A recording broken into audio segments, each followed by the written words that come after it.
Comme l'a dit quelqu'un, la thèse pèse.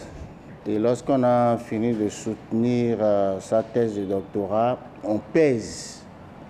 Et ça donne l'impression d'une belle dame que vous avez eue, que vous avez courtisée pendant des années, derrière laquelle vous avez persévéré un beau matin. Elle vous a dit oui. Et vous avez commis l'acte. Et le lendemain, vous êtes comme un héros. Vous êtes comme une personne qui a réussi. Et bien, quand on est docteur, on est beaucoup plus sûr de soi-même, on voit les choses autrement, et puis voilà, on est plus sûr de la réflexion qu'on construit. La sorcellerie, c'est une connaissance. La sorcellerie, c'est une initiation. Et alors, chaque thèse a son histoire. Et je raconte toujours l'histoire de ma thèse en partant du développement personnel. Rien n'est impossible à l'homme. C'est mon principe. Là où je suis maintenant, il ne doit pas avoir quelque chose qui me soit impossible. Et c'est dans cette perspective-là que j'ai fait mon DEA sur la spiritualité des danses. Et on m'a dit maintenant de choisir un sujet de doctorat. D'abord, le doctorat, j'étais à l'ORTB, tout ça, mais avec le boulot, avec tout ce que j'avais à faire une thèse de doctorat, a priori, c'était difficile. Mais puisque j'ai dit que rien ne peut être impossible, j'ai décidé de faire ma thèse. Maintenant, il faut choisir un sujet. J'ai dit aussi que je vais choisir un sujet si difficile que le jour où je vais soutenir, l'univers va en parler. Et j'ai commencé à chercher. J'ai trouvé la mort. J'ai dit, la mort là, ça ne leur dira rien. J'ai vaudou, les gens ont déjà fait vaudou. J'ai cherché et je me suis rappelé que mon père est mort quand j'avais 3 ans. Et on m'a dit que c'est la sorcellerie qui l'a tué. J'ai dit bingo. J'ai dit je fais ma thèse sur la sorcellerie. L'objet de ma thèse, c'est que moi je suis parti du constat simple selon lequel est-ce qu'une chose peut être négative à 100%? La réponse est non. Rien au monde ne peut être négatif à 100%. Donc j'ai dit, la sorcellerie qui est effrayée, on dit on mange les gens, on bouffe les gens, tout le monde crie là. J'ai dit, derrière là, il va y avoir quelque chose de bien. Il faut que j'aille chercher. Et donc, cela explique le choix de mon sujet. Et j'ai commencé à travailler. Il fallait faire quoi? Il fallait prendre des Béninois, 324 personnes. J'ai fait des questionnaires que j'ai distribués aux gens, à 2 catégories. La première catégorie, c'est les profanes, les étudiants, les gens qui racontent tout ce qu'ils veulent sur la sorcellerie alors qu'ils n'en savent absolument rien. Maintenant, j'ai interrogé aussi les initiés, par exemple les spiritualistes, les gens qui font pharmacopée, les bouconos, les évangélistes aussi. Donc, j'ai interrogé tous ceux-là et maintenant j'ai fait mon analyse et j'ai trouvé que la sorcellerie n'est qu'une représentation de la société. Chaque Béninois a une manière de se représenter la sorcellerie. La sorcellerie n'existe nulle part où c'est l'ail, c'est sorcellerie, point. Je ne suis pas initié à la sorcellerie.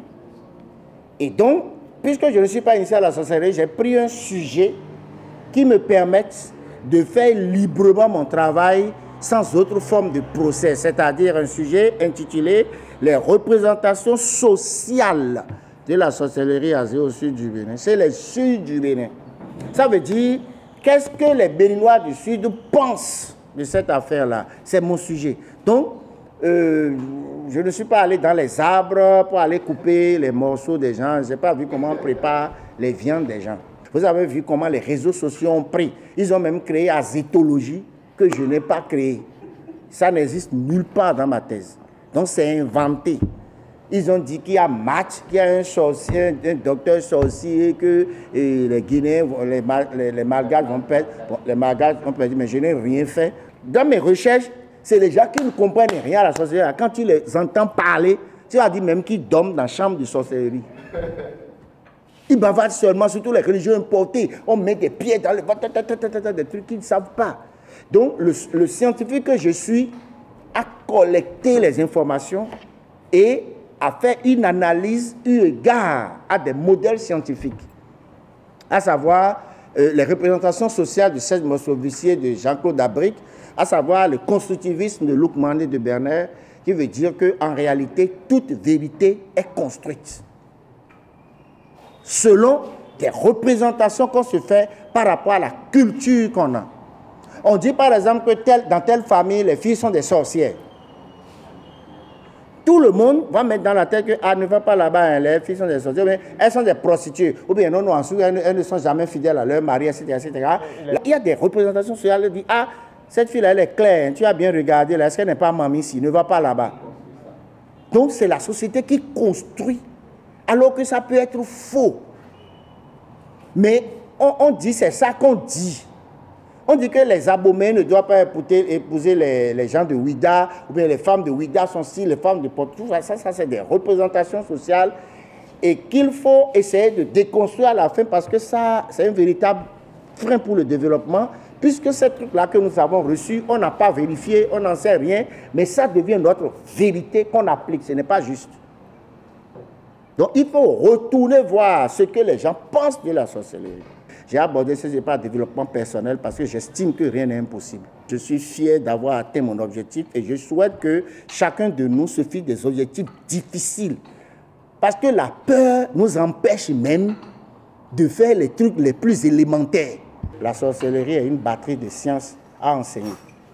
Donc désormais, les sciences que j'ai catégorisées seront enseignées dans les universités afin que les gens qui sont au fait de ces sciences-là puissent véritablement en faire des savoirs, des connaissances, afin de ne plus être victime de la sorcellerie et afin de ne pas être bourreau de quelqu'un. C'est pour ça que mon projet novateur sera de créer une haute école de sorcellerie et de magie noire à Réville dans les semaines à venir. Parce qu'en République sud-africaine, il y a déjà une école de sorcellerie, une université de sorcellerie, pour pouvoir faire le lien diplomatique entre ces écoles-là, pour que nous puissions véritablement partager nos travaux de recherche, pour que la sorcellerie frappe moins et que les gens puissent être informés pour ne pas tomber dans les travers. Je souhaite que beaucoup de jeunes lisent ma thèse et prennent des trucs là, parce que moi, je n'ai rien fait. J'ai juste posé la problématique.